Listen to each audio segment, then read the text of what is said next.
One of our realtors recently represented a buyer in the purchase of a home in West Vancouver, a multi-million-dollar home in a fairly hot and competitive market. And in their offer, there was no reflection of any kind of building inspection. The buyers wanted to go in with the cleanest offer possible, and they relied on the seller's property disclosure statement to give them some assurance that there weren't going to be any problems with the home. So what happened? Well, at completion, they took possession of the home and found not only a significant amount of water damage, but also an insect infestation, carpenter ants, which had potentially damaged the structure of the home, as well as a hole drilled into the concrete foundation floor to allow water to drain out of the foundation as a result of a flood. Lots of problems that could result in hundreds of thousands of dollars of damages. So where do we stand in this? How do we help our buyers who have taken possession of this home? Well, after a conversation with the Errors and Omissions Insurance Corporation, it was pretty clear that we help our clients by getting out of the way, by not trying to find a solution to their problems. We help them by getting them in the hands of an expert. In this case, it would be in the hands of a lawyer who can act as their advocate to properly take care of what is turned into a legal situation. Our license is a trading services license, and when we go above and beyond what we're licensed to do, we put ourselves in harm's way. If you make acknowledgments or admissions that would jeopardize your position, that in fact if you say I'm at fault here, I did the wrong thing, I should have included a building inspection in our offer, or I should have given you that advice, you can jeopardize your errors and omissions insurance. So now you're not looking at a claim for a $4,000 deductible, but you're looking in fact at being potentially responsible for way more damages than that. So I'd heartily recommend that as soon as you get yourself in this situation, and while I appreciate and understand that we all want to solve people's problems for them, that's what we do as realtors, we help people, the last thing you want to do is put yourself in harm's way and potentially jeopardize your errors and omissions insurance by continuing down this path. So let's just think this through. We're going to meet with our clients now and talk about this problem and how we might be able to help them. We're going to suggest to them, listen, I can't help you in this problem because what we have here is a legal situation. What I've been hired and retained to do is help you buy the property, and that's what we've done. Now the next step is to engage a lawyer to help us get through this next part of the process, which is going to be to make things right. So get them to seek independent legal advice. Come and talk to your broker about the situation. We can have a conversation with our lawyers at the Errors and Omissions Insurance Corporation who will be able to give you their own independent legal advice. They are your lawyer. The next step after that is if you do feel the daggers being pointed towards you, if you get threat of litigation from your clients, then automatically you say, I have to cease and desist in this conversation and let our insurance company lawyers know about it because they'll take over from here. And then you have to stop all communication with those people and allow the lawyers to do what they're paid for, and that is to come to some kind of resolution that is satisfactory to all parties.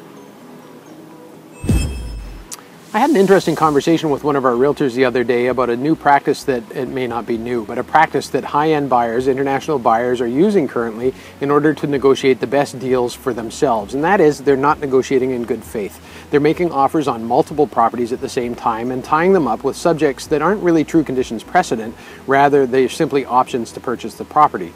So in effect, they've taken that property off the market while they find out whether or not they can go and buy another property. Now this is problematic in all kinds of ways, but particularly because it eliminates our sellers' opportunities to sell the property to someone else. So how can we help our sellers in this situation? Well, first, I think if you're dealing with a high-end seller, you're responsible to let them know that this is a practice that certain international buyers are using in order to try to secure property. So they may not be dealing with people in good faith. So how can they protect themselves? Well, the BC Real Estate Association tried to take steps towards addressing just this problem by including in the contract the hard wording that states the deposit will be due within 24 hours of acceptance of the offer, not on subject removal. So, well, I'd suggest that getting $100,000 or more in order to make sure that a buyer is negotiating in good faith is unlikely. You could certainly look to get a portion of the deposit on acceptance or within 24 hours of acceptance. So in other words, the buyer steps up and puts $5,000, $10,000, $15,000 into the trust account as evidence of the fact that they're negotiating in good faith. And when they're negotiating in good faith, they have to use their best efforts to remove those subjects. If they don't, then you have some kind of legal recourse, some leverage in order to be able to help your sellers out of the situation. I think that if you flush out the buyers by asking for a small deposit up front, you'll find out those ones who are dealing sincerely with your sellers as a potential purchaser and others who are just trying to secure an option to purchase that property if things don't work out on another one. Is there such a thing as going too far in providing good service to your clients? Well, unfortunately there is. We talked about one scenario earlier where we start to dabble into legal situations. Another situation that's come up a number of times is where our realtors have contracted with service providers to get work done. Either they've paid the check themselves or they've gone ahead and made the order on behalf of a client for services like building inspections, oil tank scans, having work done on the property prior to closing, those kind of things. When we go ahead and take steps proactively on behalf of our clients to secure services that we've recommended, we're really putting ourselves at harm's way. So when a client says, Alan, can you just call that guy and set up that appointment? The answer has to be gracefully, no, I'm sorry, I can't. What we need you to do is go ahead and make that phone call and set it up. I'll make arrangements to get them into the house. Don't do it by way of contracting directly with the vendor. It's problematic in all kinds of ways because now you've just tied yourself to the services that somebody else is providing.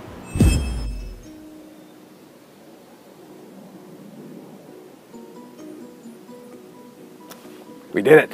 We finished Tough Mudder 2014, so a special shout out to Mr. Scott Warner and Leah James and Darren Goss from our Gibson's office and Colin Lake, who had joined us from Origin Mortgages, and along with our 6 other competitors, families and friends that all wore the Prudential Sussex Platoon banner on their backs of their shirts and represented our company with great pride as they made their way around an 18.6 kilometer course in Whistler and finished 20 military style obstacles, and we did it all with a smile on our face. It was very inspirational to see some of these guys get through it, and a super special shout out to Jamie Lake, Colin's husband, who did it on the eve of his 50th birthday with virtually no training. If I took away anything this year as a result of my experience at Tough Mudder, it was that probably all too often we spend too much time in preparation for events that we're a little bit scared of, and we over-prepare and find out that things are a bit easier. This year, of the 11 people who ran the Tough Mudder with me, virtually no one did any really serious dedicated training. I mean, people were out jogging, but there was very few of us that actually did focused training to get ready for the event. And we all did it. We all did it successfully. We helped each other throughout all the obstacles, but everyone made it through 18.6 kilometers of pretty rugged terrain and through some pretty daunting challenges without having spent a ton of time getting themselves ready. And I see people all the time getting prepared, working on their scripts. They have to have the perfect presentation. That's not what real estate's about. It's about building trust and rapport quickly with people. It's about getting out there and sharing what you do know and not stressing about the things that you don't know, taking action and getting started. I think if you did that, more of that, you would find yourself having more success. Certainly you'll have more failures, but you know what? If you're out there practicing in the field and doing the things that you're being paid to do, those failures are all leading to an inevitable success. So I encourage you, like I was so impressed with Jamie Lake this year at the Tough Mudder, to just get out there and do it. Even if you're not totally ready, just get out there and do it. Whatever it is that you're scared of, whatever it is you don't think you're quite ready to go for, just get started and get moving. I've talked to a number of our new realtors recently about the 3 critical dollar productive activities that you can be about in real estate. And there's only 3 things you can do to start creating revenue in our business. Number 1 is prospecting. That means getting out there, cold calling, finding new business. Number 2 is building up your referral stream. You do that by networking and asking for the help of the people that already know, love, and trust you. And then number 3 is closing current business. So if you don't have a lot of current business on the go, you're really left with 2 things, and that's prospecting and building up your referral network. Let's talk a little bit about how you can develop your referral business. And one way to do that is to leverage the people you're talking to. There's a gentleman in Victoria named Steve Hansen from Remax who comes over to see us knowing that there is no Prudential office in Victoria. Well, Steve, every time he comes to Vancouver, calls me up and says, "Hi Alan, it's Steve Hansen. I'm coming over to the North Shore and I'm wondering if I could buy you a beer and share with you something that is really working for me in my business." Well, who would say no to that question? So of course I'm going to let Steve buy me a beer, and we're going to go over to the Queen's Cross and he's going to tell me about what he's doing in his business. And that's his strategy. There's nothing else involved in it other than giving me some good quality advice and adding some value to my life, both by way of the beer and by way of the good idea, and he starts to buy loyalty with me. So on this last visit, here's what Steve did. He said, "Alan, listen, here's what I'm doing to collect 85% of the email addresses of people who come through my open houses," and it's hard not to be impressed with that number. To get 85% of the email addresses of people coming through your house is no small feat. So he gave me a strategy that I'd like to share with you. What Steve does is he greets people at the door. He doesn't wait in the kitchen. He doesn't sit out in the backyard. He's not on Facebook. He's not spending time on his iPad. He's there and engaged with people, meets them at the front door, introduces himself and says, please show yourself around the home. If you have any questions at all, you know where I'll be. Feel free to come and find me. And then Steve waits 5 minutes. He checks his watch and waits exactly 5 minutes. If the people are still in the house, Steve figures that they're a pretty good quality lead, that maybe these people are actually sincere in buying a home. Then what he does is he approaches them with a small slip of paper along with a very nice quality pen that says Steve Hansen Realtor on it. He walks up to them and he says, I wonder if you could help me and the homeowner. It's hard for people to say no to the question of being asked for help. So Steve continues on. He says, I have this small sheet of paper here. There's just a few questions on it that relate to the price of the house and how you think it fits into the market based on your experience in the local market. It also speaks to the way you think the house is laid out and the way it's been presented. And if you have any feedback at all, there's a little comment section there about for proposed feedback. And then Steve says, and what I'd like you to do is just keep that pen as a token of my appreciation, really appreciate it. If you want to enter our draw for an iPad, I draw an iPad every year. If you want to enter that draw, just go ahead and put your email down at the bottom of this piece of paper. And that's all he does. He gets buy-in from those people by adding value into their lives. He buys an iPad mini, it's about $400, and once a year he does a draw where he gives that out to one of the clients. But meanwhile, he's collected 85% of the names of, the emails of people who have come through his open houses. I met with Steve. 2 days later, I had a call from one of our realtors who asked, do you know anyone in Victoria? So who do you think I recommended they call? It was a no-brainer. There's no question. I said, sure, of course, Steve Hansen. Oh, by the way, I have a number of his cards in my desk drawer here. Here's one. They called Steve Hansen. Steve Hansen earned a nice $10,000 commission check as a result of that referral. It's a really good example of how you can build your business just by being smart and purposeful in everything you do, and by adding value into people's lives, and by not being afraid to ask for help once in a while. Last week, one of our realtors was approached by a realtor from Calgary who wanted to buy one of her listings in West Vancouver, and our realtor agreed to write up the contract of purchase and sale and was wondering how she would credit back the cooperating commission that's specified on the listing agreement. Could they do it by way of an amendment to the contract of purchase and sale? We've talked about this before, wherein commissions need to be addressed in the listing contract, not in the contract of purchase and sale. And just because one of the buyers happened to be a realtor and the person who was getting the credit doesn't mean that we shouldn't still make changes to the commissions by way of an amendment to the listing contract, because that's the agreement to pay commissions with the seller. So how do you do that? Well, a lot of people leave themselves exposed by not adding a certain important sentence into the amendment. So typically people would write, if the property is sold to John Doe, no cooperating commission will be payable by the seller, and the gross commission will be reduced by the amount of the cooperating commission.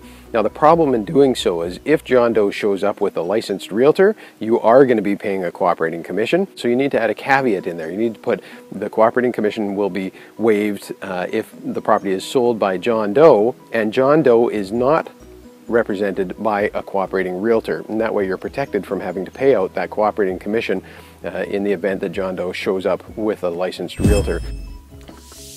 Last week we talked about applying a little WD-40 to your real estate careers by using handy tips and tricks to make yourselves more effective and efficient at your job. So John McCrae of our Gibson's office had the following suggestion.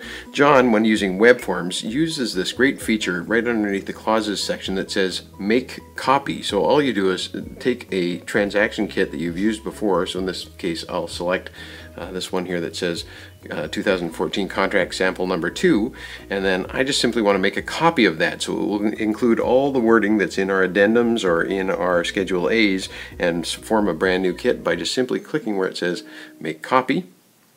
It'll go ahead and do that and give me the option to make a new name for it. So we're just going to type that in the field here under new transaction kit name. We call it copy 2.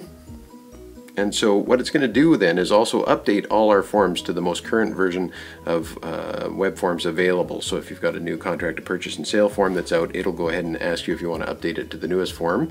We click on make a copy of the transaction kit, and it'll go ahead and make a new copy of that transaction kit so that we're not using all the old information from a previous listing. So you just set up what we would consider to be a template, make a copy of it, and go ahead and start moving forward from there. So thanks for that helpful trick, John. We'll look forward to sharing more with you in coming episodes.